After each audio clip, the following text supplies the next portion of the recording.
let's start with trade. Trade is a huge discussion across the nation lately, especially in Kentucky. It's huge for a lot of our signature industries and manufacturing, a lot of things that are impacted by trade. So the business community has come out and voiced support for the agreement with Canada and Mexico. So what's the status of that agreement at this point? Well, of course, Kentucky and the United States benefit greatly from foreign direct investment and international exchange. And we do need to strive as a country for more free, more fair, and more reciprocal trade deals. And I credit the Trump administration and the trade negotiators on behalf of this administration for negotiating a better, more free, rebalanced trade agreement for North America. That's very important because 12 million American jobs are directly tied to trade among our trade partners in Canada and Mexico. Our supply chains are very integrated, especially in auto manufacturing, which obviously is very important for Toyota and for Kentucky and our significant auto manufacturing sector. It's important for bourbon and our exports. It's important for agriculture and the Kentucky Farm Bureau and all of our family farms because about 35% of all U.S. exports and imports are to and from Canada and Mexico. So to get this deal, a better deal, the USMCA, the U.S.-Mexico-Canada agreement, which has been approved by Canada and Mexico and has yet to be approved by the U.S. Congress. It's so important. Every single day that goes by that we do not approve the USMCA is a day that we do not create more jobs in America. The International Trade Commission, part of the U.S. Trade Representative's Office, estimates that USMCA's approval would result in 176,000 additional jobs immediately, and about half of those would be manufacturing jobs. The auto manufacturing sector would be a huge beneficiary of USMCA, and the overall economic output would grow. The economy would grow in the United States by about $68 billion. So this is a big deal. My hope is that when we return to Washington next week, Speaker Pelosi makes this a priority. There's bipartisan support for this. A lot of labor union rank and file are very, very supportive because it does elevate the labor standards in Mexico and levels the playing field. It's good for digital trade, good for financial services, great for agriculture, great for manufacturing, as I said. And so you have bipartisan support. We just need a vote. And the only question left is whether or not Speaker Pelosi will give both pro-trade Democrats and Republicans a vote to approve USMCA. Now, something else that has bipartisan support and that has passed through the House already is the immigration reform. DACA has already passed through this chamber, and that's another thing that's very important to Kentucky, especially when it comes to workforce and in particular for some of our industries here in the state. So what's the latest on that issue? Well, the latest is that we voted on a couple of bills in the last Congress which would have, in a sensible way, addressed the issue of DACA, but not just DACA. In addition, the border security deficiencies that we have, and some of the internal enforcement issues that we have as well. And it was a good package of reforms that I think, had it become law, would have paved the way for much needed guest worker reform. For whatever reason, we've delinked in both the Republican-controlled Congress and now the Democrat-controlled Congress the guest worker issue from the DACA issue or the Dreamer issue and the border security issue. The political challenge is that it doesn't seem like we have the momentum for the much needed guest worker reform to address our labor shortages until both the border security issues are dealt with and also the DACA issues are dealt with. The bill that we voted on earlier this year in the Democratic House was not a border security bill, and it wasn't a guest worker reform bill either. It was an amnesty bill. It was an open borders bill. And it was a bill that really didn't solve ultimately the problems. And it didn't just address the DACA population. It was much more expansive and included other undocumented immigrants and illegal immigrants. So it was not a bill that any Republican could support. What we need in immigration reform is bipartisan. We need a bipartisan solution on DACA. We do need to fix that situation for young people who are undocumented, who were brought to this country no fault of their own. We did provide in the bill that I voted for in the Republican Congress, a legalization of that group that provided protection from deportation, but did so in a systematic and organized way, and that did not punish people who are attempting to come to this country the right way, the legal way.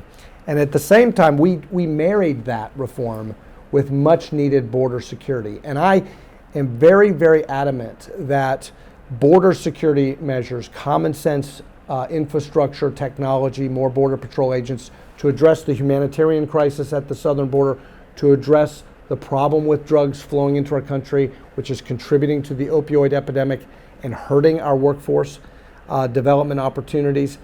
That is not in any way inconsistent with reforming our guest worker programs, which are cumbersome, burdensome. They don't work for our employers, especially in the ag sector, especially in the hospitality sector, in the horse industry, for example.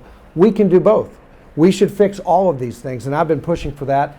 So even though we haven't been able to get the DACA fix, and even though we haven't been able to secure the border in a way that I think we need to do for national security, homeland security, to combat the opioid epidemic, I continue to co-sponsor the Season Act and the Ag Act legislation that would reform our guest worker programs. Regrettably, I do not see the political environment in this Congress conducive to making those common sense bipartisan reforms, but we have to be persistent. So you bring up opioids, and that's something that Kentucky is really struggling with. There's national money coming into Kentucky to help address that issue. Mitch McConnell has worked on some legislation to address that issue, but there's still a lot left to be done. So what do you feel are the next steps, and what do you feel Congress can do to help address the opioid epidemic? Well, the last several Congresses, we've made a lot of progress. We've identified this as a big problem. The President Trump, declared this as a national public health emergency a couple of years ago. I was in the White House when he did that. And the Congress, in a bipartisan way over the last several years, has passed a number of important and landmark pieces of legislation to combat the opioid scourge. You know, last year we had 70,000 plus Americans die of an opioid overdose. And as a member of the House Financial Services Committee, where we look at labor force shortages, it's very fascinating to hear the top bank regulator in America, the top monetary policymaker in America, the top economist in America, the chairman of the Federal Reserve, when he testifies in front of our committee, talk about opioid addiction as a headwind for our economy.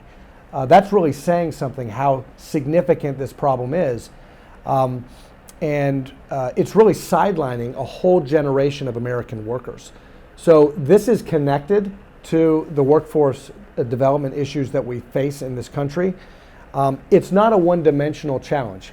Yes, immigration reform is needed to address our workforce and labor shortages. The opioid epidemic is part of that issue.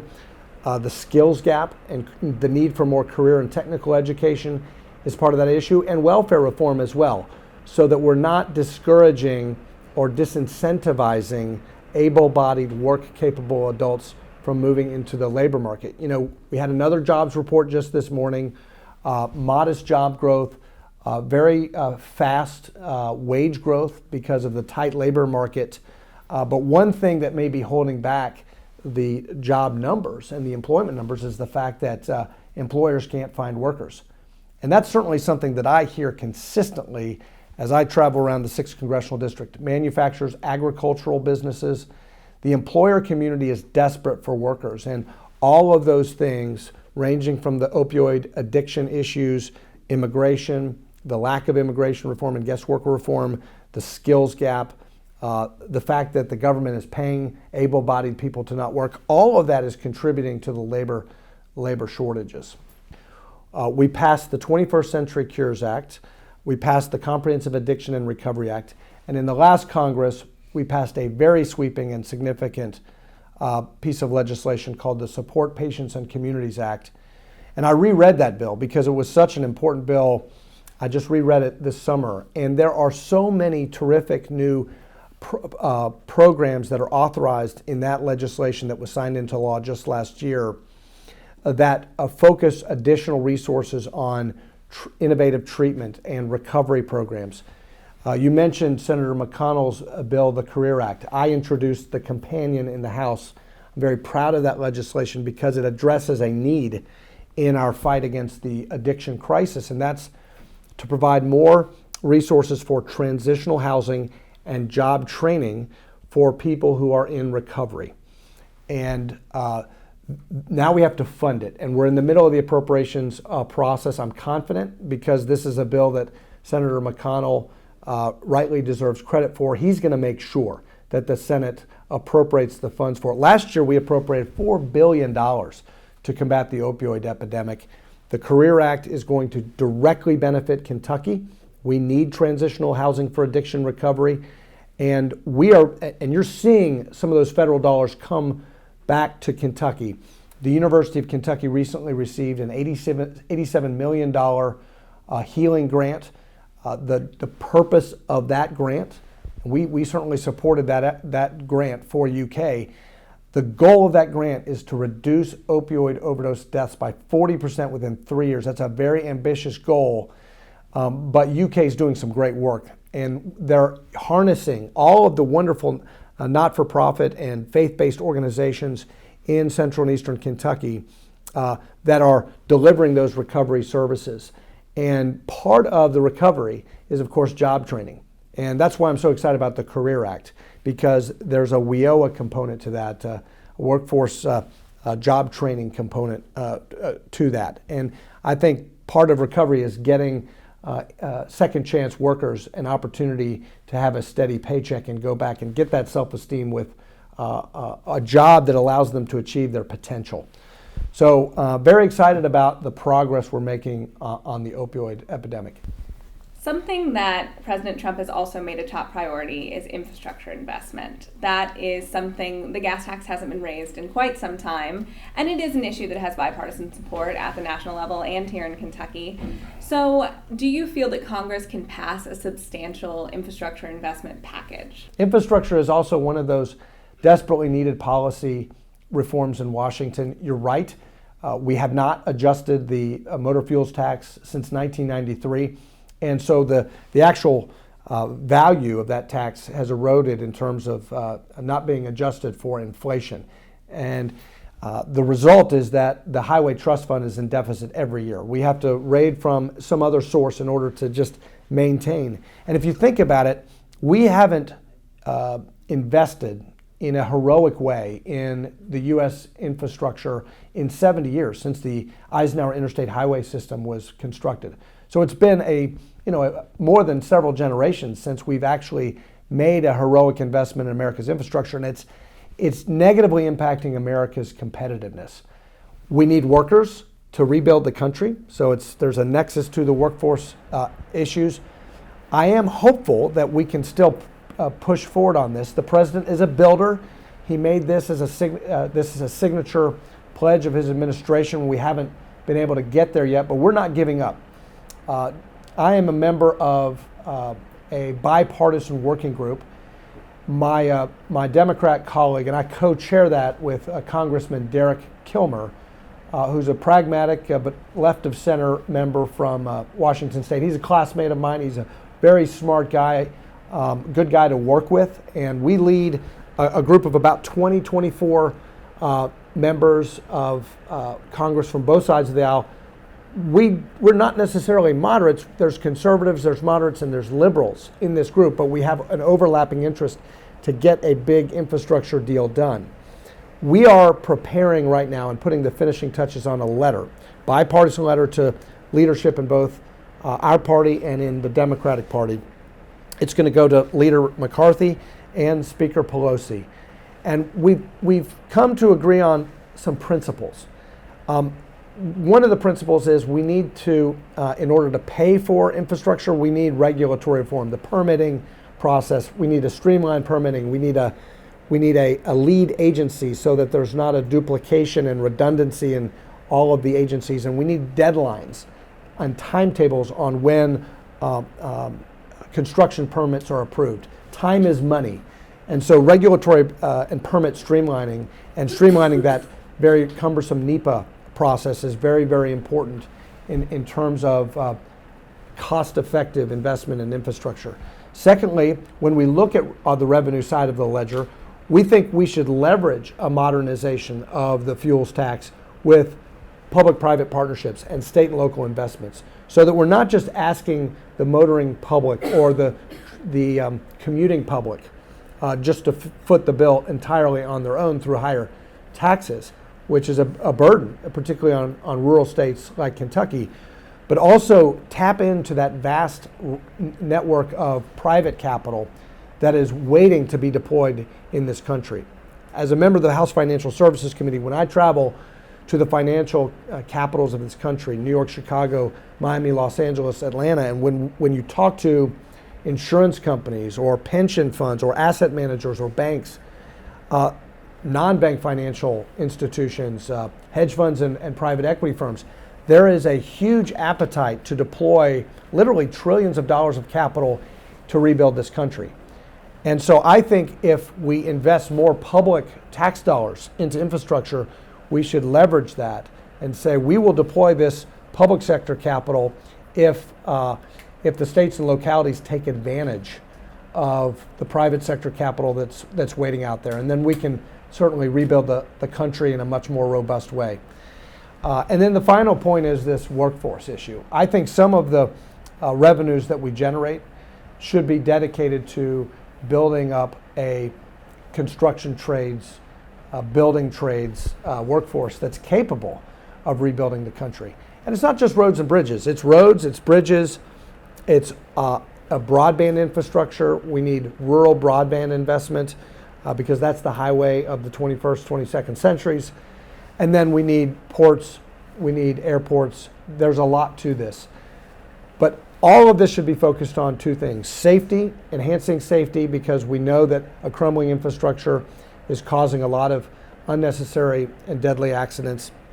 And secondly, economic competitiveness. The roads and the bridges that we do build, the broadband infrastructure that we do deploy, it needs to be focused in ways that will grow the economy and increase job opportunities for the American people. One of the most interesting topics right now probably is hemp. You know, it's been a very hot topic ever since Kentucky passed it a couple years ago, and we've been growing it, and now it's been passed at the federal level. But it's a new industry in our economy, so I'm sure there's some, things that need to be done when getting into the industry that people don't even think about. So what's being done to help people who want to get into hemp? I was proud to help support the pilot program amendment to the 2014 Farm Bill, and back then we had 50 to 100 acres of experimental hemp production here in Kentucky. Just last year we had 50,000 acres permitted under Kentucky state law and federal law for industrial hemp. We have these amazing companies that are coming to central Kentucky to process hemp and to promote hemp-related business like AgTech Scientific in Bourbon County, like EcoFiber in Scott County, like Gencana and Atalo in Clark County. The epicenter of industrial hemp in America is really in the 6th Congressional District of Kentucky. And there are hundreds of jobs being created every single year now in this industry. We have a hemp farmer in Bourbon County that I've met, a female farmer who has an exclusive contract with her fibrous industrial hemp with Patagonia, the apparel manufacturer. So the opportunities really are endless, and we're hearing amazing things about the conductivity of hemp fiber for telecommunications and the possible applications of hemp in auto manufacturing, and marrying up our agriculture sector in central Kentucky with our auto manufacturing sector for interiors of vehicles. So it's very, very exciting. It's very exciting for our burley tobacco farmers who are looking for ways to diversify their opportunities. And so we were very excited that the 2018 Farm Bill, signed into law by President Trump, supported by the Kentucky delegation in Congress, finally legalized industrial hemp under federal law. No longer just a pilot program, but descheduling industrial hemp, the low THC, non-intoxicating cannabis, for all of these opportunities. You see a lot of CBD businesses, the cannabis oil businesses popping up as well, and some of the nutraceutical and pharmaceutical potential of non-intoxicating CBD derived from industrial hemp. The problem that many of these hemp farmers and hemp-related businesses are facing now is that the USDA has still not promulgated the regulations to allow states to enter into this space. And that's still creating some unnecessary confusion and uncertainty. We are being told by the USDA that they will be finalizing proposed regulations in the fourth quarter of this year. And hopefully a lot of this uncertainty will take care of itself. But one of the problems that many of these hemp businesses and CBD businesses are facing is the lack of banking services. Banks are either reluctant to provide any credit or open up a bank account for them, or more frequently the problem is card processing services, payment processors are not willing to provide those services to a hemp or CBD related business. Because of this and because of my jurisdiction in the Financial Services Committee, I am offering 2 amendments to a marijuana banking bill that the House Democrats are moving across the floor probably this September.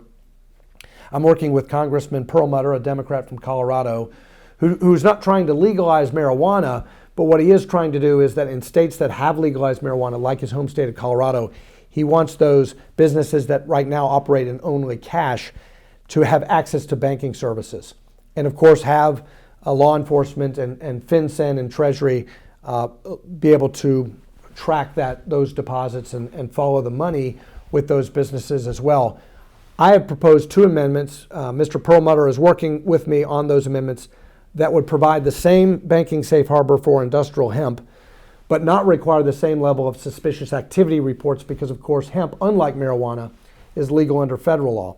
And the other amendment that I've offered would require the federal financial regulators, the Fed, the OCC, the FDIC, the National Credit Union Administration, to issue joint guidance to reaffirm the legal status of industrial hemp and to clarify to all of the bank regulators and bank examiners that this is legal and that they should allow banks and credit unions to offer these financial services to these businesses, and to issue some guidance in terms of what are the best practices. If this financial institution does X, Y, and Z, then they're good to go in terms of offering both banking services, traditional banking services, loans, bank accounts, and also card processing services. So also on the topic of financial services reform, the first package has been passed by Congress last year since the financial crisis. So what exactly does that bill mean for Kentucky? Yes, you're referring to the Economic Growth and Regulatory Reform and Regulatory Relief and Consumer Protection Act. This was the most significant financial deregulation in a generation. A very significant reform of the Dodd-Frank law that was passed in 2010, which was a one-size-fits-all regulatory model, an overreach in response to the financial crisis of 2008, and a law that didn't even address some of the underlying causes of the financial crisis. And what we saw in the aftermath of the passage of the Dodd-Frank law and some of the overreach by financial regulators in the Obama administration was a contraction of capital formation, a contraction of credit availability, and a consolidation of banking and financial services in a way that actually made the too big to fail problem even a bigger problem. Bigger banks got bigger, smaller community financial institutions consolidated or went away because compliance costs were so high. What we did in this recalibration of financial regulation in the last Congress, and by the way, this was a bipartisan bill, was to say, look, a one-size-fits-all regulatory model doesn't work. It doesn't work for our economy, doesn't work for financial institutions, certainly doesn't work for borrowers who are looking to access credit to grow their businesses, buy a home, or provide some kind of entrepreneurial activity and contribute that to our economy. So what we did was we said we're going to tailor regulations and we're going to tailor regulations based on the size and complexity of financial institutions so that we give a little breathing room to non-systemically important institutions, community banks, regional banks, mid-sized banks, recalibrate that regulation so that we ease the compliance burdens, so that those banks and those lenders are focused less on deploying their resources to regulatory compliance and more to the core function of a bank, which is deploying capital to grow their communities. And what we're seeing is very positive results. Credit availability is strong today. People can access credit easier on a more affordable basis. Banks are strong. They're well capitalized today. And so tailoring does not present a risk to the economy, but it does help free up capital for entrepreneurship, small business formation, which we've seen really improve since the passage of that legislation. In this Congress, the current majority is really not interested in adding to that progress. In fact, they're more critical of the legislation. They want to dial it back, which would be very unfortunate, I think detrimental to economic growth. But what we can do in the minority is exercise our oversight with the bank regulators, with the financial regulators, and make sure that they are implementing those regulatory changes faithfully and in accordance with congressional intent. And we are seeing very good progress with Vice Chairman Quarles at the Fed, with the Comptroller, Mr. Otting at the OCC, Chairman McWilliams at the FDIC. We're seeing good progress in terms of tailoring bank regulations in a way that's freeing up capital and contributing more to economic growth.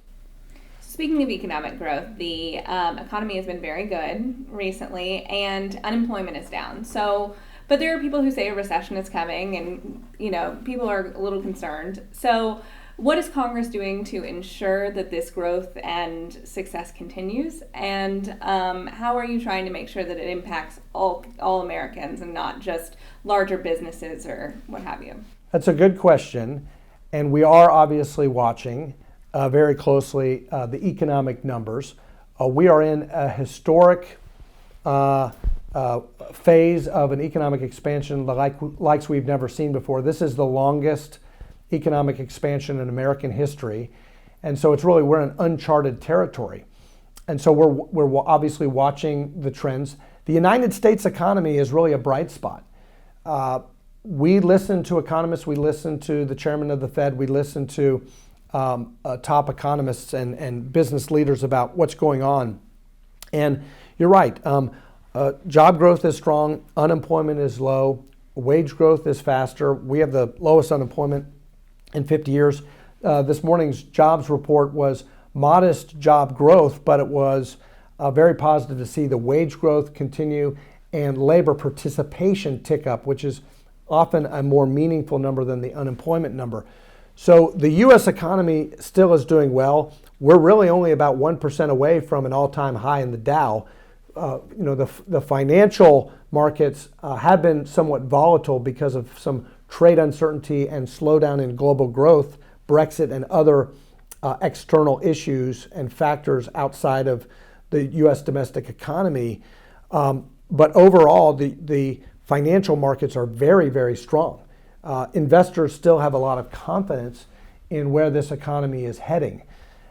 So we're watching a number of things. We're obviously watching the impact of the uncertainty with trade. That clearly has an impact on volatility in the markets.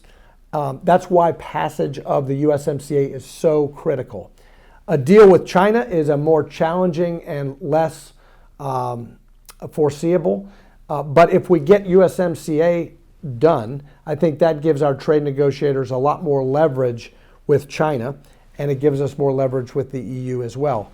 One thing about the negotiations with China, which appear to be restarting, and we anticipate our trade negotiators to be meeting with the Chinese in early October for a 13th round of negotiations with China, is that the terms of the deal are pretty much agreed to. I think the issue with China is that we still don't have an agreement on the enforcement mechanism. And that's where China has pulled back from the negotiations. But these tariffs on China are hurting the Chinese economy. The protest in Hong Kong is putting additional pressure on President Xi. And so I do think that there is pressure to get a deal done. The Chinese think that they can wait us out, but this president seems very determined, and China is a special case. Unlike North America, the China situation involves a lot more than just trade barriers. Of course, we want market access to that growing middle class and the 1.6 billion people that live in China, but China is more complicated because of these non-tariff issues like the theft of intellectual property, the forced transfer of technology, their mercantilist behavior, the fact that they are pursuing this Belt and Road Initiative and they're subsidizing their state-owned enterprises, the so-called 7 sins of China that Ambassador Lighthizer, Secretary Mnuchin, and President Trump are trying to deal with.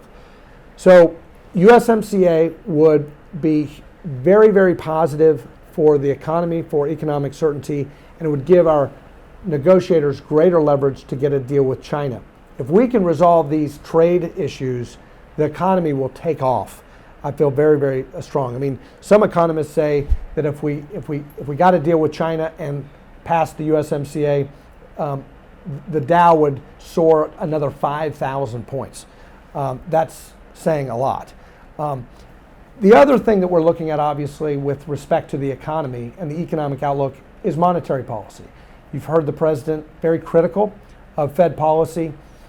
My view is that interest rates are still historically low, that an additional cut in the Fed's fund rate is not going to do a lot to the fundamentals of the economy. There are limits to monetary policy, but because of this inverted yield curve and because of the uncertainty with slower growth globally and trade, that I do anticipate an additional 25 basis point reduction in interest rates, maybe 50 basis points before the end of the year. So you talk about global, and I want to talk about global competitiveness to kind of wrap up. Kind of a two-part question. What's being done to ensure that Kentucky is able to compete with other states and globally on the federal level, and any other policies or initiatives that are being considered that would help Kentucky industries? Yeah, so Jacqueline, that's an important question. And as the representative of and from Kentucky, it's my job to make Kentucky as competitive and our economy and our people as competitive as possible in this global economy. And I think one of the ways to do that is to focus on our strengths, focus on our signature industries. Manufacturing is a strength. Advanced manufacturing is a strength. And so getting these trade deals done is very important for our supply chain, for our competitiveness. That's why I'm so supportive of USMCA. Toyota, very supportive of USMCA. We want to vote on USMCA to propel Kentucky's auto manufacturing industry to the next level. We need to preserve and protect the tax cuts. The reduction in the corporate income tax was very, very helpful to the auto manufacturing sector, to all manufacturing. We've seen manufacturing jobs increase over 500,000 in the last couple of years nationwide. That's a big number. We were told that manufacturing will never come back. Well, manufacturing is coming back thanks in large part to corporate tax cuts. The expensing provision expires in several years. We need to extend it. That was part of the Tax Cuts and Jobs Act.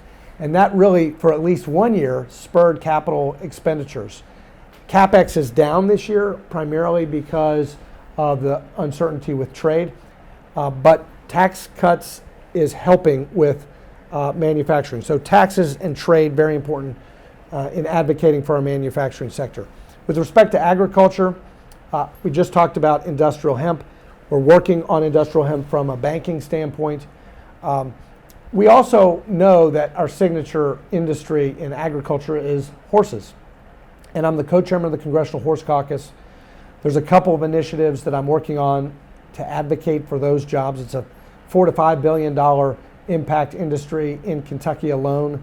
We're monitoring what's happening in California with the breakdowns at Santa Anita. If you took away thoroughbred racing in California, that would be severely problematic for the Kentucky thoroughbred industry. The economy is good, and so the industry is good. Keeneland is expecting a very good yearling sale next week.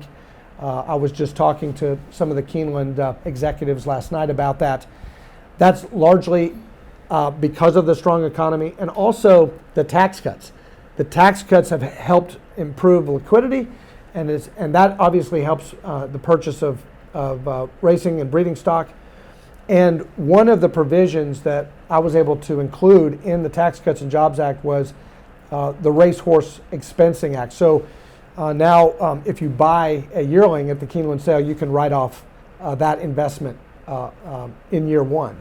So we think that's churned sales as well. That's good. But we also have a couple of other issues in the thoroughbred industry. We want uniformity in medication regulation to give the American public and the wagering public greater confidence in the integrity and the safety of the sport. And the final point is, we know that advanced deposit wagering is the lifeblood of the industry now. Most people, when they wager on thoroughbred racing now, they do so on their smartphones. They don't go to the tote window as much anymore. And it's truly interstate commerce.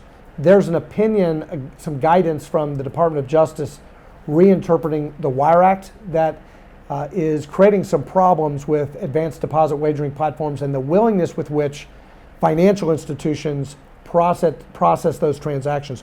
We want to remove that certainty. We're working with the Department of Justice to clarify the fact that we have a separate statute, the Interstate Horse Racing Act of 1978, that creates a legal safe harbor for interstate commerce and advanced deposit wagering and simulcast wagering. That's very important to invite more fans into the sport, because handle is the name of the game. If we can increase handle, we can grow and attract more fans to the sport. That's going to help jobs in Kentucky. The one thing about the bourbon industry is that, yes, they're experiencing tremendous growth. There's over 20,000 direct jobs in the bourbon industry in Kentucky. 95% of all bourbon, of course, is distilled and aged in Kentucky. But there are uncertainties with trade, particularly with the EU. I have been very vocal with Ambassador Lighthizer about the problems with the decline in exports to Europe and the need to wrap up these trade negotiations and resolve the retaliatory tariffs from the EU targeting Kentucky bourbon and American whiskey. That is having a negative impact on U.S. exports of bourbon. The other issue is taxes. We were able to get a big win in the Tax Cuts and Jobs Act for the distilled spirits industry for bourbon, not just in terms of lowering the federal excise tax on Kentucky bourbon, which was a big deal, but also the Aged Distilled Spirits Competitiveness Act. That was my bill. Senator Paul, Senator McConnell have a version of that bill in the Senate as well to make it permanent. But what that does is it allows for aged distilled spirits to have a level playing field with non-aged distilled spirits. Because under previous law, aged distilled spirits and bourbon producers had to capitalize interest. And so they could not deduct the interest expenses on their inventory until the distillate went into the bottle and they sold it.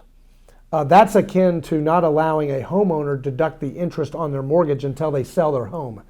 So we want to change that law permanently, and that's what my bill would do. And John Yarmouth from Louisville is working with me on this as the co-chairman of the Congressional Bourbon Caucus with me, and we would allow, with this permanent change in the tax law, bourbon distillers to deduct their interest expenses related to their inventories on an annual basis.